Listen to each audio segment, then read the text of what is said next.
बात उन दिनों की है जब मैं कॉलेज का स्टूडेंट था। अपने कॉलेज की ओर से हम सभी कैंप के लिए एक जंगल में गए थे। हल्की ठंड थी, अतः रात में हम सबने पूरी रात कैंप फायर के साथ डांस करने, गाने आदि का प्रोग्राम तय किया। मुझे और सभी साथियों को कैंप फायर के लिए लकड़ियां इकट्ठी करने का भार सौंपा गया। मैं निकला तो सबके साथ ही, लेकिन जंगल के प्राकृतिक सौंदर्य में भटकता हुआ अकेले बहुत दूर कहीं निकल गया। अचानक आसमान बादलों से भर गया और गरज के साथ बारिश होने लगी। बादलों के लगातार गरजने से मैं पेड़ के नीचे खड़ा रहना मुनासिब न समझ आसपास किसी घर की तलाश में एक दिशा में भागने लगा। मुझे कुछ ही दूरी पर एक लाल ईंटों से बनी शानदार बिल्डिंग नजर आई। बिल्डिंग रोशनी से पूरी नहाई हुई थी और उसमें ढेर सारे लोग हैं, ऐसा दूर से ही लग रहा था।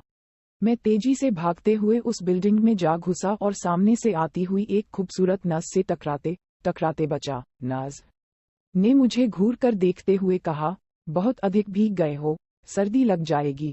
उधर बाईं ओर एक स्टोर रूम है, वहां जाकर जो भी मिले उससे कहना सिस्टर जूलिया ने दूसरे सूखे और साफ कपड़े मुझे देने को कहा है, वह तुम्हें कपड़े दे देगा। मैं हक्का बक्का मुंह फाड़े सिस्टर जूलिया को देखता रहा। मुझे एकदम से यह समझ नहीं आया कि मैं क्या करूं। मेरी स्थिति देखकर सिस्टर जूलिया खिलखिलाकर हंस पड़ी और बोली, पहले तो तुम अपना मुंह बंद करो वरना मुंह में मच्छर घुस जाएंगे, और अब जाकर वैसा ही करो जैसा मैंने कहा है। मैं हल्के से हाँ मैं सर हिला सिस्टर की बताई दिशा में जाने को मुड़ गया। अभी कुछ 10 कदम ही चला होऊंगा कि मेरे कंधे पर किसी ने हाथ रखा। मैं चौंककर पीछे मुड़ा और अपने सामने आर्मी की वर्दी में एक युवक को खड़ा मुस्कुराता पाया। मेरे चेहरे पर आश्चर्य का बादल अपना घर बना चुका था, जिसे देखते ही उस युवक को हंसी आ गई। उसने धीमे किंतु दृढ़ स्वर में कहा, मैं कैप्टन विनोद हूं और यह हमारे देश की आर्मी का हॉस्पिटल है। कैप्टन विनोद की बातों ने मुझे आश्वस्त किया। मैं अब धीरे धीरे सामान्य हो गया और मैंने कैप्टन विनोद को सिस्टर जूलिया की कही बातें बताई। सुनकर कैप्टन विनोद के चेहरे पर रहस्यमयी मुस्कान फैल गई और वे बोले, तो सिस्टर जूलिया से भी मिल चुके? जी। क्या मतलब है आपका? कुछ नहीं, चलो मैं तुम्हें सूखे कपड़े देता हूँ, चेंज कर लो, नहीं तो सच में सर्दी लग जाएगी। और मैं कैप्टन विनोद के पीछे पीछे एक बड़े से कमरे में पहुंच गया। कमरे के चारों ओर हरे रंग के पर्दे लगे हुए थे। एक और एक बड़ा सा बेड पड़ा हुआ था और उसके सामने एक सोफा था।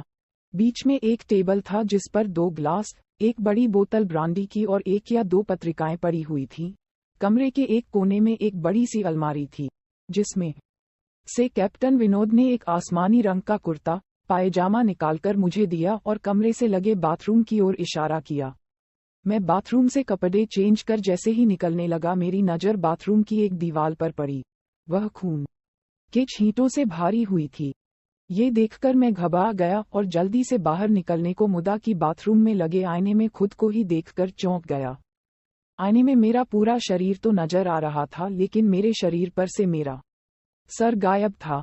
अब मुझे डर लगने लगा और मैं हड़बड़ा कर बाथरूम से निकल गया।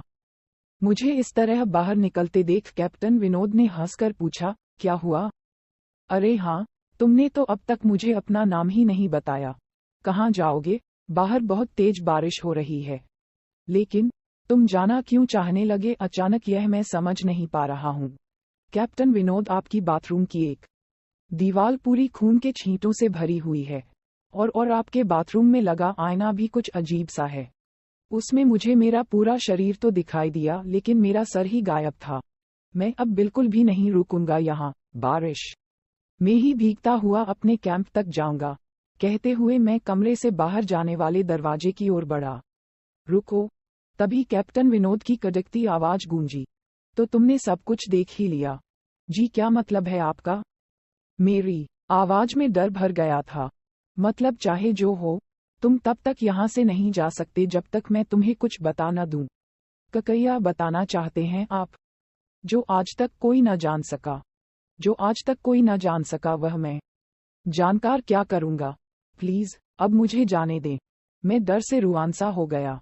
नहीं, बिल्कुल भी नहीं, और तुम्हें मुझसे डरने की भी कोई जरूरत नहीं। सैनिक सबकी रक्षा के लिए होते हैं। मैं भी तुम्हारी सुरक्षा ही कर रहा हूँ। कैप्टन विनोद के स्वर में कोमलता थी। आओ मेरे साथ इस सोफे पर बैठ जाओ। मैं तुम्हें एक कहानी सुनाता हूँ। कहानी खत्म होते ही मैं तुम्हें तुम्हारे कैंप तक जीप से छोड़ाऊंगा। वैसे भी तुम अपने साथियों से काफी आगे निकल आए हो। वहां तक तुम अब चलते हुए शायद पहुंच न पाओ। कैप्टन विनोद के स्वर में जाने कैसी आश्वस्ति थी। मैं जाकर उनके बगल में बैठ गया। कैप्टन विनोद ने कहना शुरू किया, दुश्मनों ने धोखे से हमारे अस्पताल को अपना निशाना बनाया। दुश्मन देश के 2 सैनिक हमारे सैनिक के वेश में एक हमारे ही घायल सैनिक को लेकर आए। वह घायल था और हमारे देश की सेना ने उसे बहुत ढूंढा लेकिन नहीं मिला था। शायद साजिश के तहत उसे घायल होते ही घुसपैठियों ने कहीं छुपा दिया था। अचानक अपने खोए सैनिक को अपने हॉस्पिटल में पा सभी खुश हो गए और बिना अधिक पड़ताल किए हॉस्पिटल के गेस्ट रूम में घायल को लेकर आने वाले छद्म वेशधारियों को ठहरने की इजाजत दे दी गई। अभी उस सैनिक का इलाज चल ही रहा था कि जोरों का ब्लास्ट हुआ और पूरा हॉस्पिटल एक पल में खंडहर में तब्दील हो गया। लेकिन हॉस्पिटल तो अपनी शानदार स्थिति में खड़ा है। मेरी बातों को अनसुना कर कैप्टन विनोद ने अपनी बात जारी रखी। कोई नहीं बचा उस ब्लास्ट में। दीवार पर पड़े खून के छींटे भी उसी ब्लास्ट में मारे गए हॉस्पिटल के कर्मचारियों के हैं। हाँ, पर यह हॉस्पिटल तो मुझे खंडहर नहीं दिखता।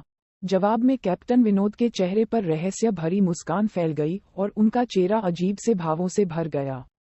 मैं उनके चेहरे को देखकर अंदर से दहल गया। फिर भी मैंने हिम्मत कर पूछा, आप उस ब्लास्ट में बाग कैसे गए? सुनते ही कैप्टन विनोद ठहाका लगाकर हंस पड़े और मुझ पर एक भरपूर नजर डालते हुए कहा, ये कहानी आज से मात्र 10 वर्ष पहले की है और मैं तो आज से 50 वर्ष पहले मर चुका हूँ। इसके आगे उन्होंने क्या कहा, मुझे कुछ नहीं मालूम। चेहरे पर गीलेपन का एहसास जब काफी हुआ तो मैं जैसे नींद से जागा। मुझे घेरे हुए मेरे सभी सहपाठी और टीचर खड़े थे। मेरे आंख खोलते ही मेरे सर ने कहा, थैंक गॉड, तुम्हें होश आ गया। तो क्या मैं बेहुआ? हाँ। तुम जंगल में जाने कहाँ भटक गए थे? जब सभी लौट आए और तुम नहीं आए तो हम सभी मिलकर तुम्हें ढूंढने निकले। काफी दूर जाने के बाद हमने एक जीप आती दिखाई दी जिसमें एक आर्मी मैन तुम्हें पीछे की सीट पर सुलाए हुए हमारे कैंप को ढूंढते हुए आ रहे थे। उन्होंने हम सबको भी अपनी जीप पर बिठाया और कैंप तक छोड़ा। हमने उन्हें काफी रोकने की कोशिश की लेकिन वे ये कहते हुए चले गए, अभी नहीं रुक सकता, एक जरूरी काम है।